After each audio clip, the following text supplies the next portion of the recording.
Bienvenidos a la quinta conferencia latinoamericana, SD21MX, un evento que reúne a los más grandes especialistas internacionales en IT Service Management, DevOps, Talent Management, transformación digital, ciberseguridad, blockchain y Service Desk.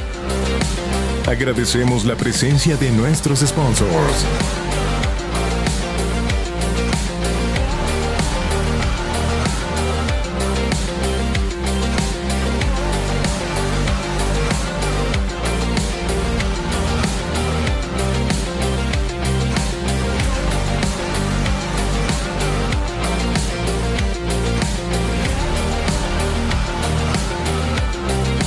SD21MX. El futuro es hoy. Comenzamos. SD21MX. Nuestros speakers. David Wright es un líder galardonado con amplia experiencia creando servicios de clase mundial, centrados en el cliente a través de equipos multidisciplinarios y comprometidos. Como director de servicios profesionales del SDI, el objetivo de David ha sido inspirar a las mesas de servicio a ser brillantes. Se desempeña como Chief Value and Innovation Officer en the Service Desk Institute.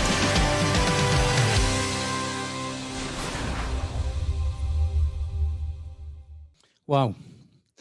Well, what a fantastic start that was. Now then, let's see if we can share my screen.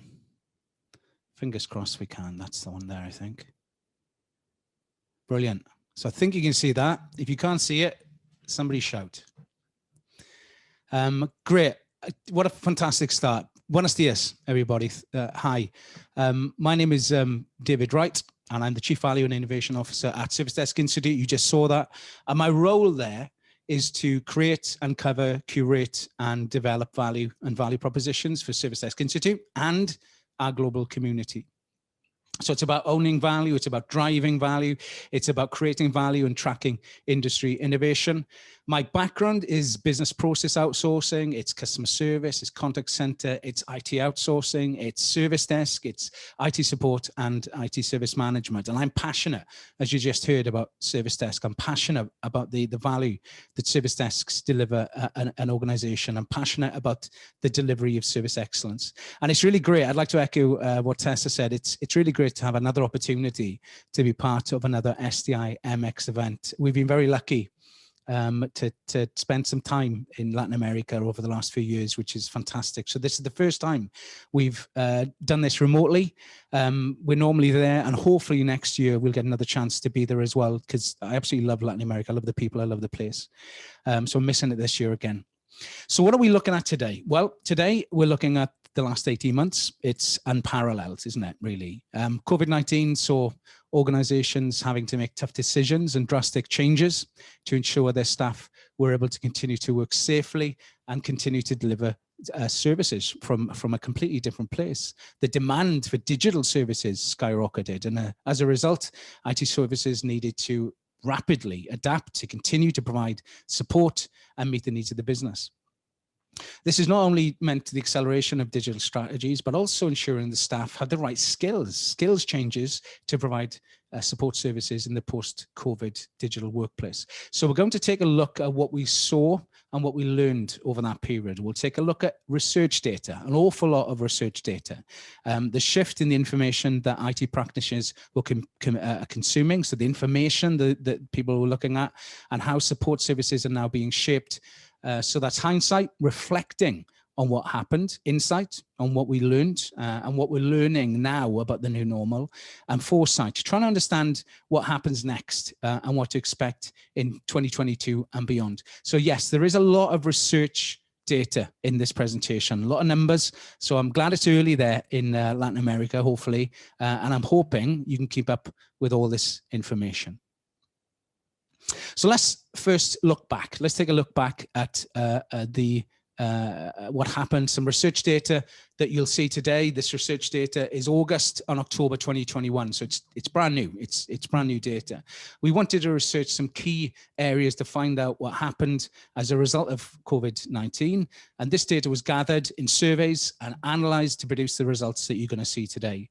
So this first area, this questions how well prepared organisations were to transitioning all staff to working remotely and supporting end users working from home. And I think the data here paints a very positive picture about how well prepared the majority of organizations were for transitioning to working from home.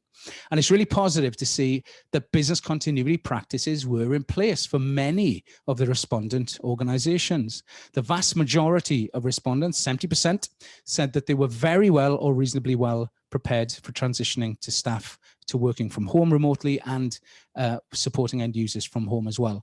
A third of those, around about 32%, said that they would have liked to have tested their plans more effectively prior to what happened, prior to moving to home.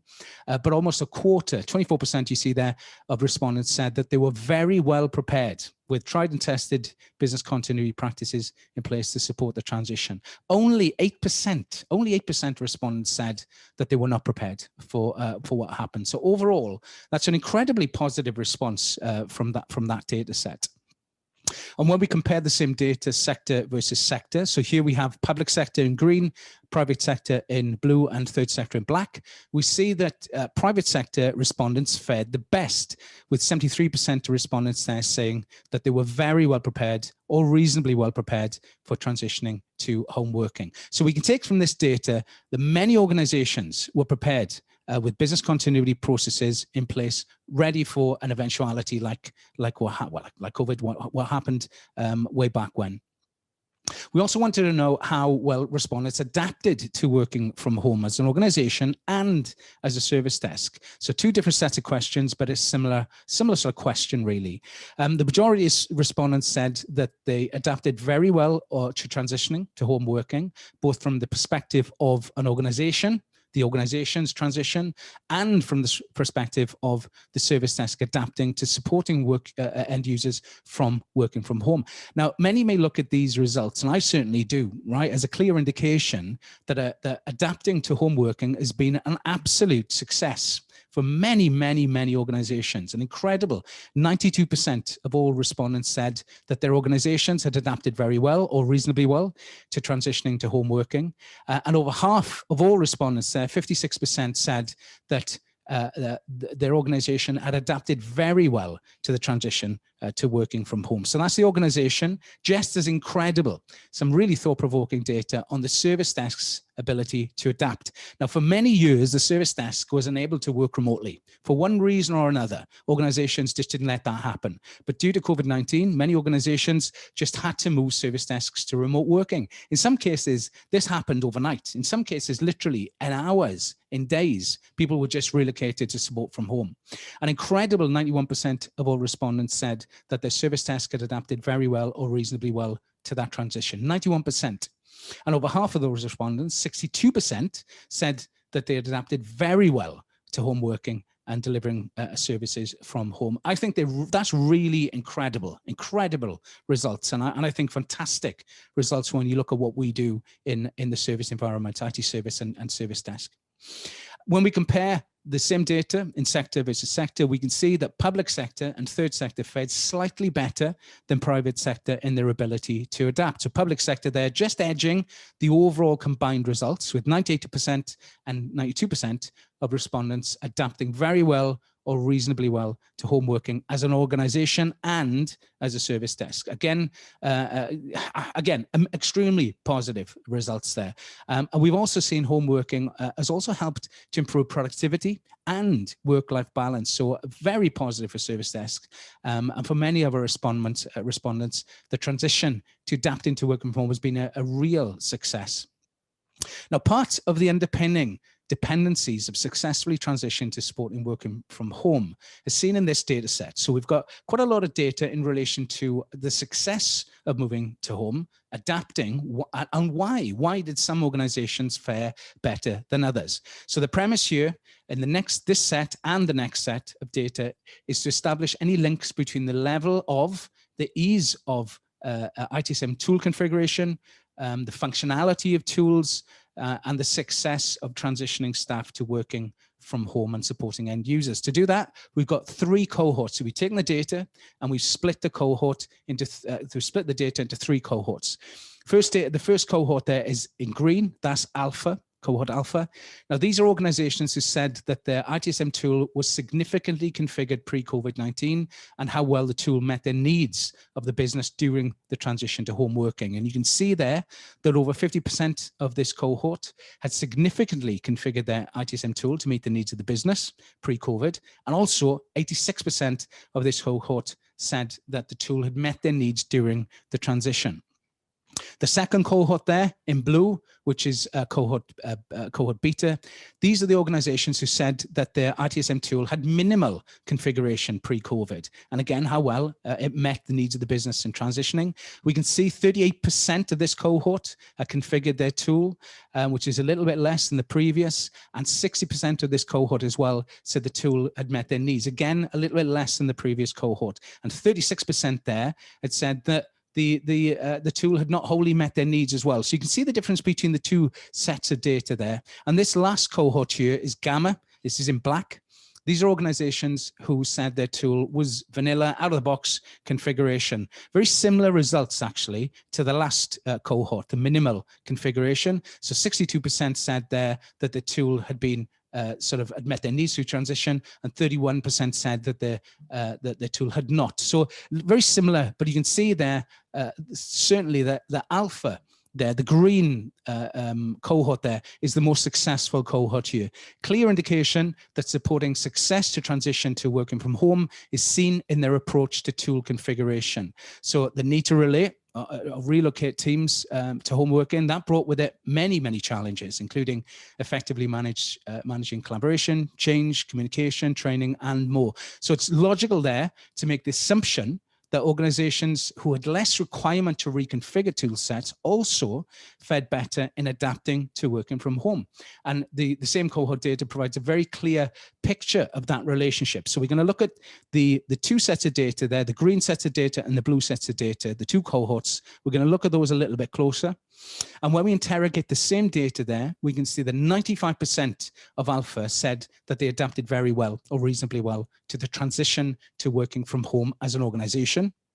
And 93% there of alpha said that the service desk adapted very well or reasonably well to working from home.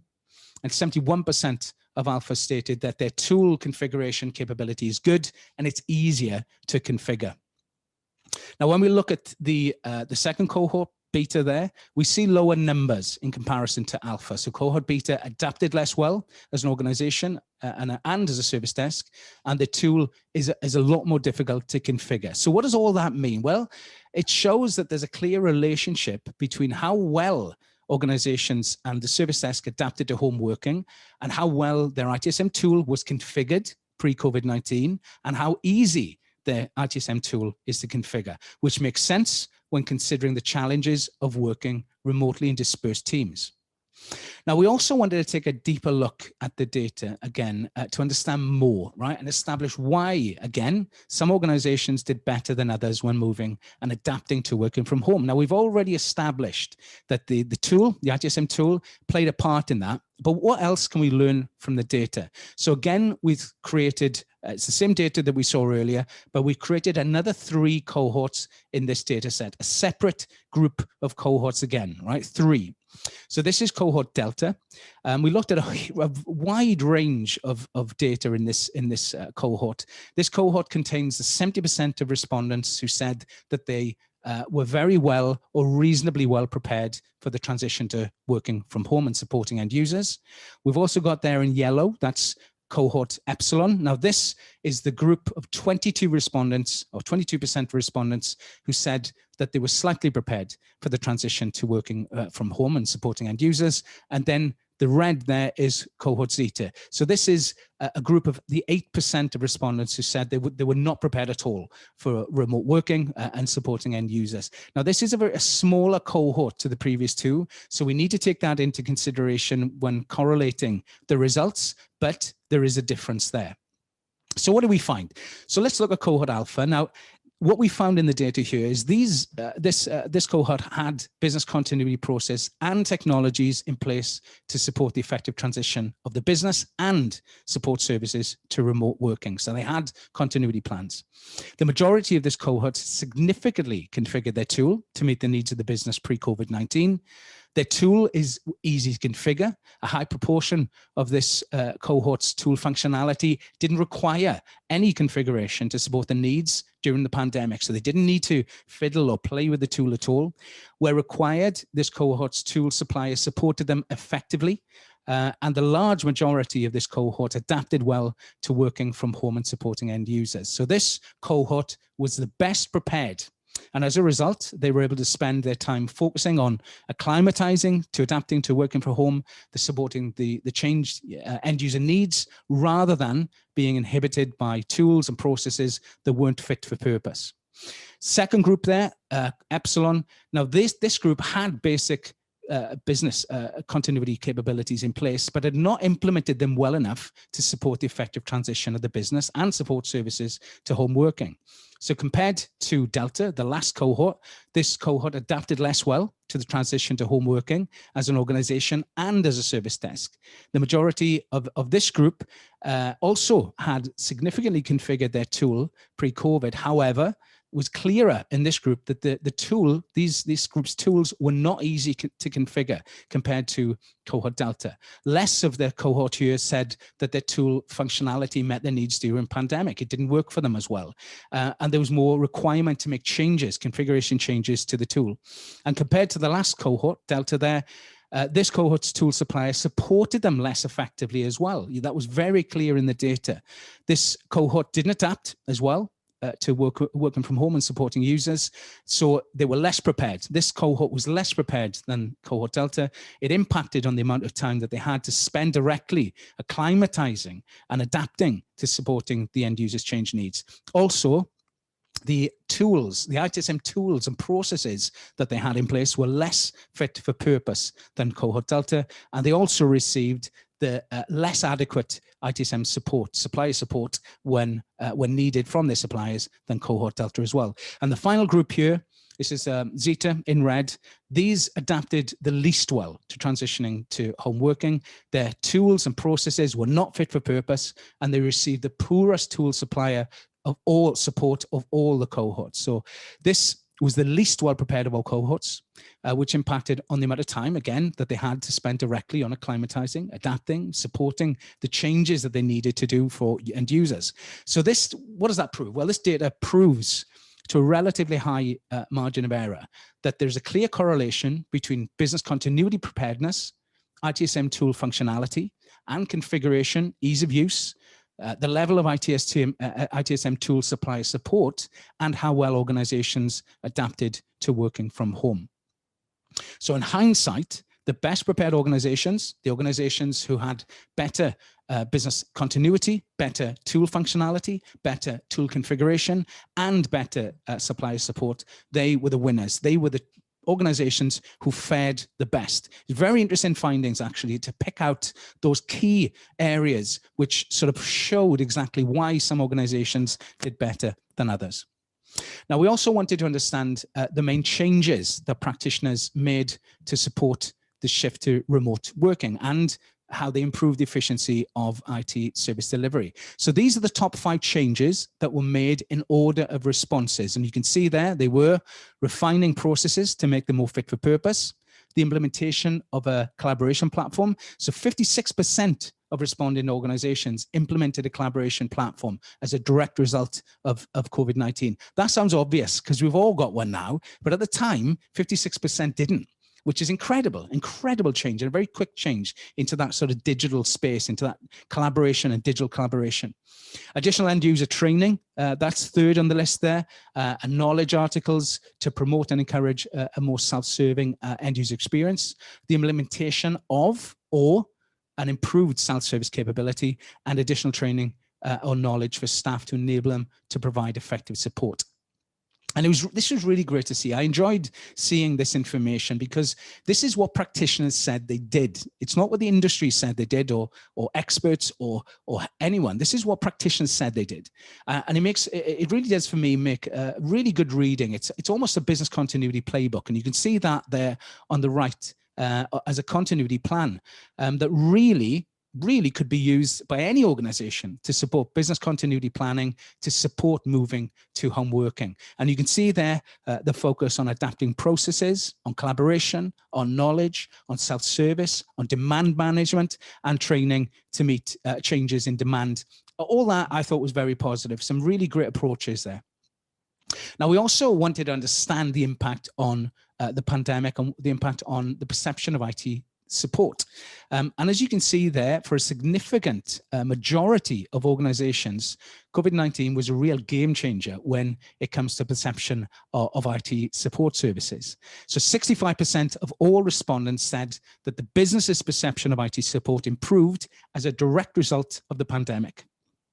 And 62% said that the end user perception of IT support improved as well as a direct result of the pandemic. Only 4% of respondents said that the business perception of support got worse. Sorry, the message that just came through then in the ether.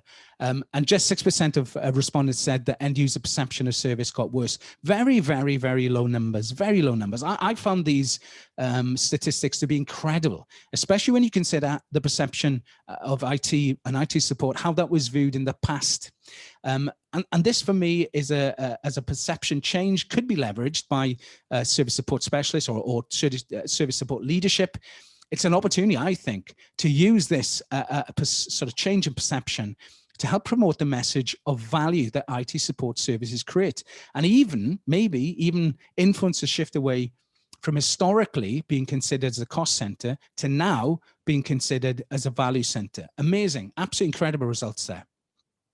We also wanted to understand the impact of the pandemic on people. Now, obviously, maintaining a healthy relationship with work has always been a defining factor when we consider the physical and emotional impact on happy, fulfilled people and teams, especially in very difficult times. So we asked practitioners how the last 18 months had affected them. Since March 2020, 2/3 of respondents said that either their role or their role responsibilities have changed. The main catalysts for those changes are organizational change, IT or business strategy change, and COVID-19. And what's more, a huge 81% of respondents said they expect their role or role responsibilities to change again in 2022. Now, that's an awful lot to contend with, an awful lot of change to contend with. So when we look at work-life balance data, 3/4 of respondents said that their work-life balance is better in 2021 than it was in 2020. That's in three main points there, due to working from home, hybrid working, and salary, which is that was interesting to see salary in there as a reason. So some people have had wage changes. 3/4 also said that their work-life balance has contributed positively to their emotional well-being as well. And over 1/3 of respondents said that their emotional well-being is better in 2021 than it was in 2020. But that's not the full picture, however. You can see there that 1/3 of respondents also said that their work-life balance is worse in 2021. And that's due to excessive workloads, to COVID-19 again, and to understaffed teams. Now, those aren't new, but in the change environment, they are very painful things. Lack of resource, excessive workload, very painful. So I think there are some positives to take there in relation to what we saw earlier about adapting to home working and working from home. But excessive workloads and understaffed teams are a real challenge for some. Okay, so we're going to leave the data there for the moment. I think that's enough data for the moment. We've got some more later, a little bit more later. So we're going to leave that there, and we're going to take a look at what else we saw and what we're seeing maybe right now as well. What was also interesting to see during that time was the change in industry narrative and the information that organizations were consuming. We saw a change in the priority of what information practitioners were interested in. Now, prior to COVID-19, content was focused on iterative continual improvement, adopting best practice, very standard, traditional content. And post-COVID-19, that changed to interest in workload deflection, in enabling the self-sufficient end user, in shift left, in enterprise service management, in intelligent automation and digital transformation. Now, a lot of those are closely linked to shifting work. So using technology to manage work demand more effectively and providing faster, more effective, efficient service. And a lot of those are very quickly changing how organizations work and what work could look like in the near future. So post-COVID-19, things are changing rapidly, much quicker, I think, than they were before, especially when we look at the rise in automation, machine learning, and AI. And that means the increased need for data to be managed and to be in a managed state, to be accessible and in a managed state. And what that means for the speed that any organization is able to transform and be competitive. And if you look at technologies like machine learning, edge computing, 5G, and the Internet of Things, all that means more data. And the total amount of data created, captured, copied, and consumed globally, well, it's forecast to continue to increase exponentially over the next few years. So we have to come to terms with that from a service environment capacity. We need to come to terms with it. And if we look at the relationship between data, information, knowledge, and data intelligence, it's amazing to see data growth put into context in the age of the zettabyte. And you can see there in the top left, how many gigabytes, we all know what a gigabyte is, how many gigabytes make a zettabyte, which is 1 trillion gigabytes. 1 trillion gigabytes makes 1 zettabyte. So the volume of data created, captured, copied, and consumed globally in 2010 was 2 zettabytes. In 2020, we created, captured, copied, and consumed 64 zettabytes globally. And by 2025, global data creation is projected to grow to more than 180 zettabytes.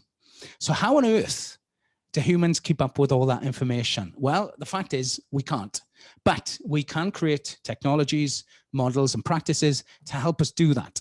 So advances in digital science, in data science, in machine learning, and the promise of intelligent platforms, I think they will change the traditional linear approach to the way that we provision services. And a key consideration there is managing knowledge. We've seen more of this lately, not just at the service desk, but across the whole enterprise. So how knowledge is created, shared, found, and used. And knowledge, it's nothing. Knowledge is nothing without fostering a culture of collaboration, learning, and sharing to encourage the right behaviors. And that's proven to be the most successfully achieved through ownership, through people and teams that are dedicated to developing and manage knowledge as a practice, and by creating communities of subject matter experts and stakeholders in an organization. And we've seen a lot more recently of knowledge-centered service, or KCS. It's a methodology focused on creating a knowledge culture and integrating the use of knowledge into working practices. And that's achieved through a solving and evolving structure to capture, structure, reuse, and improve knowledge content, and rewarding learning, collaboration, sharing, and improving. And knowledge content is multidimensional, and it can take a number of forms, including articles, videos, pictures, images, white papers, and more. And that knowledge must also cater for different personas in an enterprise and in a customer base. Also, the relationship between user intent, knowledge principles, measurements, and business outcomes all need to have clear definition. And the way users search for knowledge, we found out this year was very, very interesting to watch, actually. The way that users search for knowledge is a very, very important consideration here. We search for answers to questions and problems. We use technology interfaces like search engines or a knowledge base. Many of you listeners right now may have your own knowledge base already in place, but is it working for you? That's a serious question. Does the search functionality get an end user to the knowledge they need effectively, or do they end up bringing the service desk anyway because that's not working for them? Because when we use a search function, we tend to use search. We tend to search for our pains or experiences in our own words rather than the solutions and answers. And that's because the majority of time, we don't actually know what the problem is, what the solution is to the problem that we're trying to search for. And a KCS describes this as context, searching for what we are experiencing in our own words and phrases. And as a result, what we've seen very recently is a push for optimizing a knowledge base search functionality. It's directly connected to the need for a deep understanding of what end users are searching for in context and what they find as a result of their search. And one great recent user case showed how one large global technology organization is dealing with that data to knowledge relationship and the culture change needed as organizations digitally transform.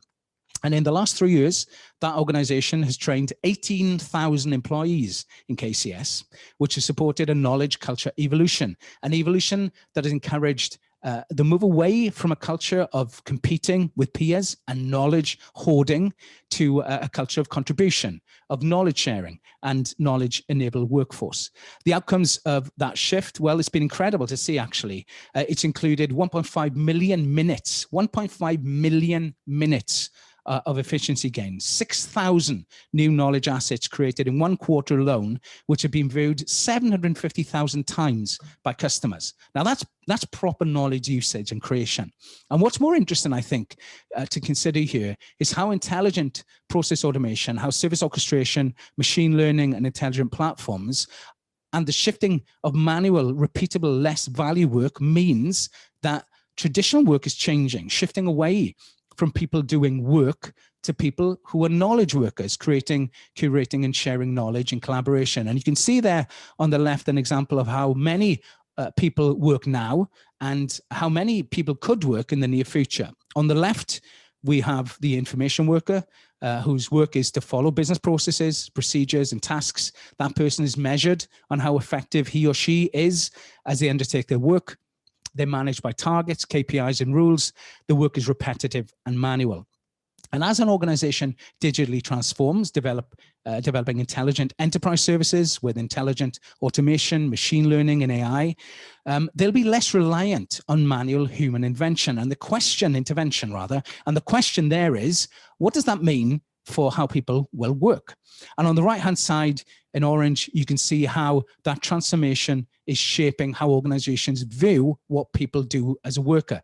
Traditional work is a component part, making up a third of the knowledge worker there. And the knowledge worker uses the additional time gained through less repetitive work, manual work, to learn and share knowledge. A knowledge worker is domain focused rather than process focused. They're measured on quality and contribution. They maximize collaboration and they manage to the value they create and how they improve their competencies. They're problem solving, they're curious and creative. So that's quite a big change there. We've also, or potential change as we move to the knowledge worker from the information worker. We've also seen more events and discussions around enterprise service management. Now, in terms of IT, we're used to the term service and managing services using tried and tested best practice. And enterprise service management is the practice of applying IT service management to other areas of an enterprise or an organization with the purpose of standardizing and optimizing processes. So enabling digital transformation and improving performance, efficiency, and productivity. The shift from ITSM to ASM for me is really about unifying service management across the enterprise and intelligent workplace services. So it's about the convergence of best practices, about tools and technologies, the convergence of tools and technologies to bring the whole of the organization together, not just the people in IT support, but people in HR, in facilities, in finance, in customer service, together unifying how work gets done and unifying how service teams deliver brilliant employee experiences. So that's about centralizing and standardizing how organizations communicate, collaborate, and culture build in the digital workplace, bringing together everything into one secure place, providing a workspace that's logical and highly intuitive. And to take that step further, one step further, you could see enterprise service management as an evolutionary step, and post-COVID-19, with the rise of hybrid working and the digital workplace, the evolutionary step to the future of work, where human skills, the focus on problem solving, creativity, collaboration, and innovation are more sought after. And what does that mean for the service desk? Well, there's been a lot of talk over the last few years about autonomous service, about AI and service orchestration. And intelligent automation continues to be one of the leading topics in IT service management when we talk about workload deflection, self-service, enterprise service management, shift left, sustainable service, and more. And we continue to see the emphasis on what next for the service desk and service support as we shift towards a different way of thinking about delivering services with big data, with machine learning strategies, with optimization, being holistic, value creation, less reliance on human intervention, and the service experience and human-centered service, all core to driving continuous improvement rather than what's quickly becoming an old-fashioned approach of spending the majority of the time being in a reactive state, firefighting, and in an inflexible, top-down, siloed, SLA-driven, at all costs service. So this is what the traditional service desk landscape looks like right now. It's reactive, it's manual, it's focused on utilization and occupancy of people, it's focused on adherence to processes, it's conjecture-based, very much conjecture-based. If there's no data available, it's analog and it's hierarchical. And the developing service desk landscape could look something like this. So here we have an example of what the developing service desk landscape could look like. So it's proactive, it's assisted, it's unified, it's democratized, it's predictive, it's orchestrated, and it's self-remediating. It's using machine learning, intelligent automation, and digital labor to assist and integrate with humans. Now, whether it's a service desk, whether it's customer service, whether it's the whole enterprise, it's not about using the most technology with the best technology capabilities. It's not. It's actually about how organizations integrate both the technology capabilities and their people, and how they transform to enable both people and technology to work in harmony. Now that is the future of the service desk. That's the future of customer experience. And that's the future of organizations, enterprises, and how organizations will work in the future. Now, to do that, organizations, they really need to know or understand their business, their departments, their processes, not just at an operational level in an organization silo, but at a data level. Back to that data point that we were making earlier. We know that organizations have loads of data, plenty of data, but gaining meaning from that data and getting good insight from that data is still an area that many organizations struggle with. We're seeing more general discussions around process discovery through communication mining, through process mining, through task mining, to uncover opportunities across the enterprise, through unraveling complex workflows, analyzing data, pattern recognition and process understanding to find areas to improve, remove, and automate to create business value. And then using technology to structure the resulting data and RPA to complete transactional activities that would have previously been manual. And the focus, as we've mentioned right now, is intelligent automation.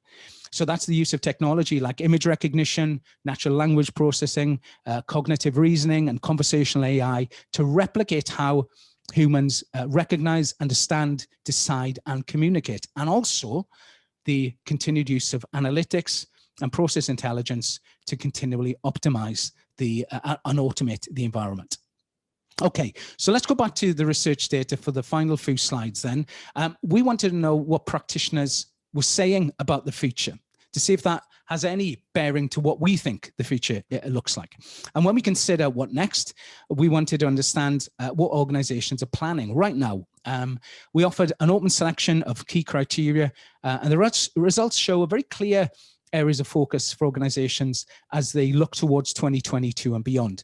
As a direct result of COVID, the majority of respondents said that their main service strategy will now focus on shift left and enabling the self-sufficient end user, along with moving forward at the same pace as they realized during the pandemic, being more agile and automating more processes.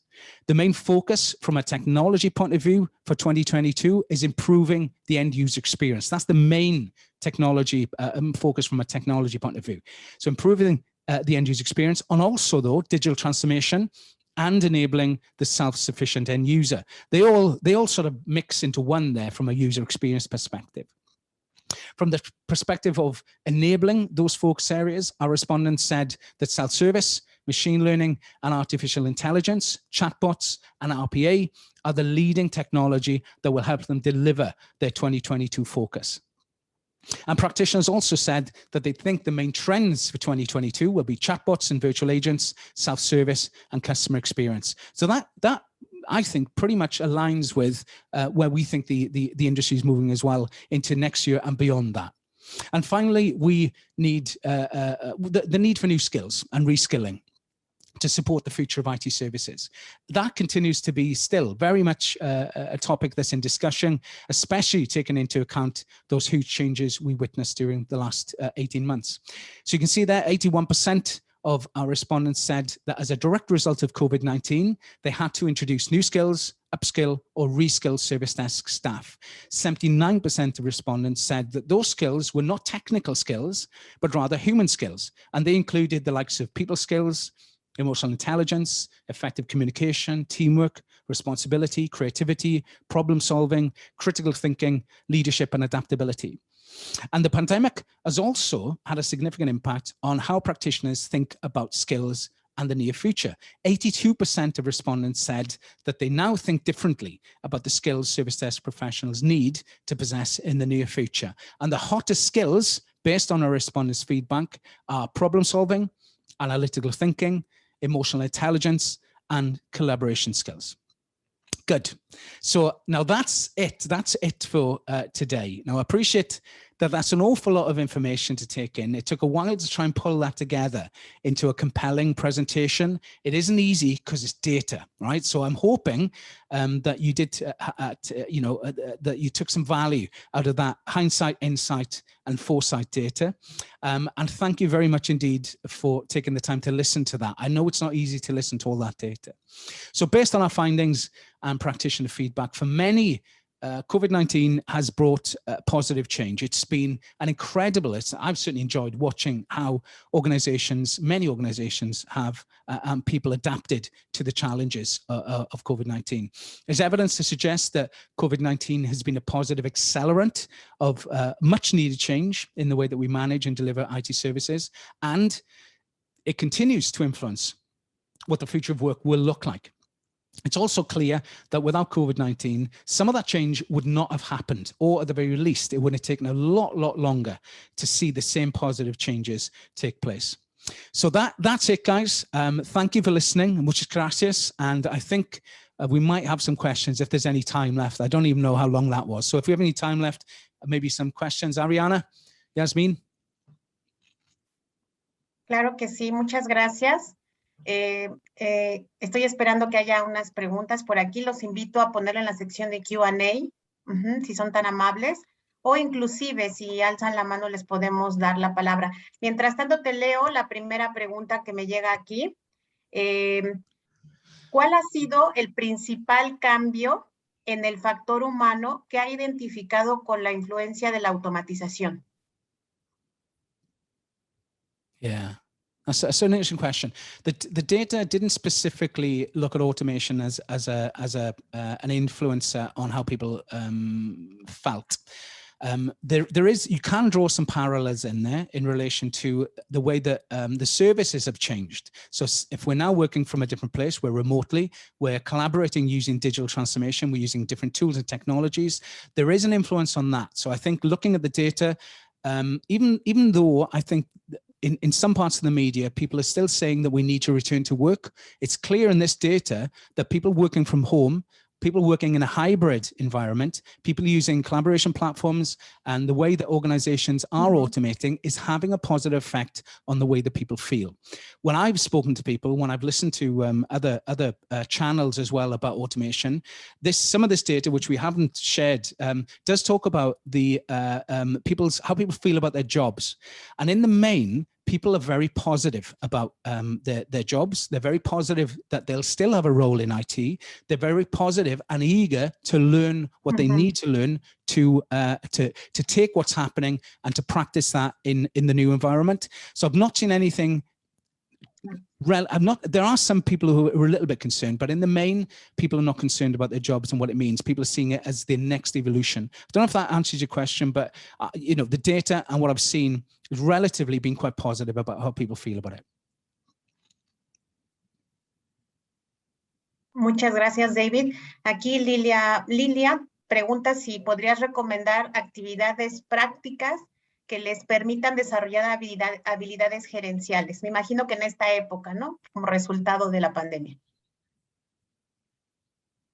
So managerial skills, are we talking about leadership there? Leadership skills or managerial skills? I think we've seen that already. Again, we've not shared all the data, right? I've only, because if I'd shared all the data, we would have been here for the rest of this conference. But in there, it does show the change in how management have adapted to the circumstances. And there is an absolute shift to a more empathetic management style. Absolutely. So leadership teams and management teams have accepted that that these changes are having an impact on people and are having an impact on the end user. And if you look at the data, which will be shared soon, so keep your eye out. There'll be another report coming out soon, which will have this data in it. An awful lot of people are focusing or spending more time on in a digital environment on trying to collaborate and speak together. There's more one-to-ones. There's more focus away from managing a service into managing people, and that's clear again in the data. I think not all organizations have done as well as some. Some organizations where the culture has been more open to working as in teams, and I've seen that. I'll be honest, I've seen that internationally. Some areas of the globe work better in teams, and there's more human element to the way that they work together than others. And certainly I've seen that in Latin America. You can see that in Latin America, definitely, that people in teams work more positively together in a more human way. So I think there's still a lot to learn. The rest of the data will be shared. There are some positives in there about how teams and how management and leadership are changing. We just saw, though, right? The focus for me definitely is a move away from how managing technology to a focus into becoming more empathetic and more human, and putting humanity back into systems. We can see that as well from how many organizations are centralizing or putting the end user experience now at the center. For me, that's great. It moves me, that moves away from process as the overriding adherence, as the overriding thing, as SLAs as the overriding thing. Not to say they're not important, they still are, but that human element has cracked up a bit, which I think is very, very positive. Claro, David, es clave. La empatía que tenemos, pues es fundamental. Y hablando un poco de información, también Jonathan nos pregunta si estos datos que has compartido, así como los informes que mencionaste, si son de naturaleza pública o si se pueden consultar de alguna forma. Yeah, so this is a combination of a number of different reports. One is currently out. And another one will be due soon. So absolutely, you will be able to, everybody who's listening, you will be able to look at the reports themselves. We'll certainly share the locations of those reports with our team in Latin America, so you can share. It is in English though. It's not in Spanish. It is in English. That's the only thing. Okay, but yes, they will be freely available very, very soon to read yourself. Muchas gracias, David. En Latinoamérica somos muy buenos leyendo en el inglés. Eso también nos facilita un poco el aprendizaje. I know, yeah. Tú lo sabes, y podemos incluso apoyarles en la traducción en BP Gurus. Ahora bien, hay otra pregunta que nos dice Diego Pinto, si existe alguna relación entre políticas públicas y los servicios. No sé si te queda clara esta pregunta. Yeah, could you say that again? Sorry. ¿Existe alguna relación entre políticas públicas y los servicios? No sé si Diego, entendimos bien esta que escribes. Yeah. I'm not really sure what the question is asking. I think tampoco, si nos puedes volver a escribir, Diego, reestructurar tu pregunta, pero bueno, la leímos abierta en público. Okay. Por otro lado, Okay, yeah, that's good. ¿sí? Por otro lado, vemos otra pregunta que está por aquí. Si ves algún cambio a corto o mediano plazo en mejores prácticas de gestión que debamos tener en cuenta desde este momento para lograr este roadmap que nos has hablado. Yeah, definitely. Funnily enough, I've been researching this recently as well. Actually, if you look at the way that we've managed services in a sort of water flow way over the last wow, how many years in IT. So it is about how well an individual performs. There are a set of goals and targets that people need to achieve. There's performance management. There's all that stuff. Now that's the traditional stuff, but I've been looking at a few different things from the Agile community, and I have a feeling if you look at the enterprise as a whole, there needs to be consistent models across the enterprise to support everybody, and that needs to be in the old. And if you look right now, we've got HR, finance, IT, customer services, all facilities, all parts of the organization that may be working in different ways. They may have different needs, but there may be different practices. So absolutely marrying up the good practices across an organization is absolutely key. Absolutely key. And I've been looking at a few different models from the Agile community recently, which do just that. I've always liked as a leader to give teams the accountability and empowerment to make their own decisions and be creative. I'm a true believer the great service is creative. It isn't what's said in a book. It isn't what's said on a process. It's how people work around problems. We looked at problem solving earlier, didn't we? So how people are creative, look at problems and fix problems, and how those problems become practice in organizations. And I'm an exponent, and there is something called tight, loose, tight. TLT, I think it's tight, loose, tight, which is it's been around for about 10 years in the Agile community, where the premise is that a leader paints a picture. They create a purpose. They paint an initial, this is where we are and this is why we need to do it. Then the middle bit, the loose bit, they give the responsibility to getting to an end point to the people involved. And if you look at that sprint thing, if you look at that collaboration thing, people working together to come up with solutions and put them in place, for, maybe following some parameters, but loosely having the creativity to do it themselves. And the end result then is maybe a sort of a targeted result. It might not be a number, but what we want to achieve. So a leader's situation is, this is the purpose. This is who we are. This is why we need to do it. This is what we need to achieve. In the middle, you do it. I think that's very powerful. And I think as long as there's control and the right people doing that, I think that leadership, that tight, loose, tight, that agile way of working as a leader is really important. It gives the leader more opportunity to work between teams, because all the leader is doing is coming back in and having small touch points to see how that middle group of people are working together. There is a culture aspect to that. You need a team to work together properly for it to happen. But I think we'll see more of that. I think it's just a necessity of the way that service is moving, how quickly it's moving, that digital thing.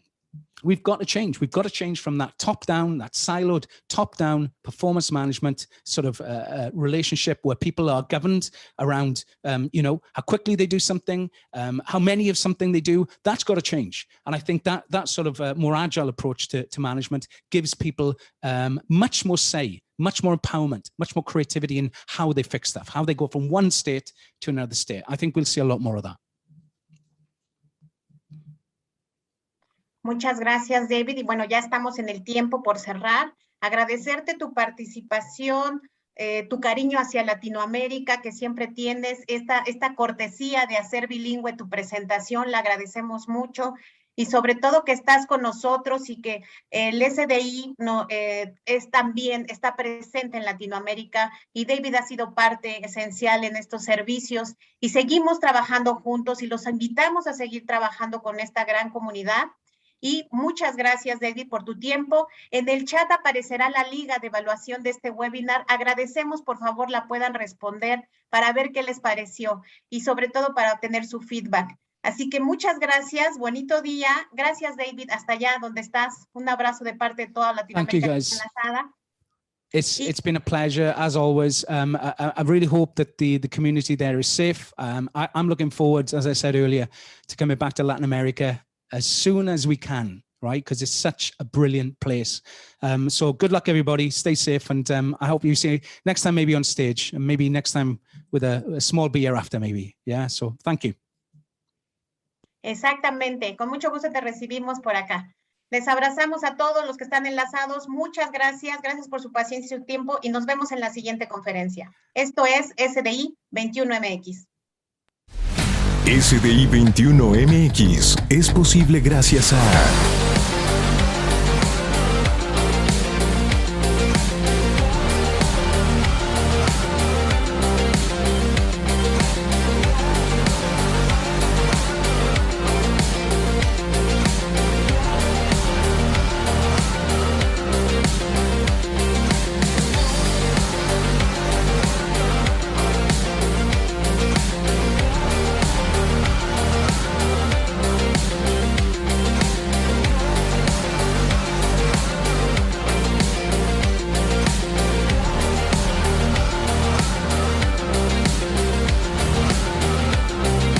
SDI21MX.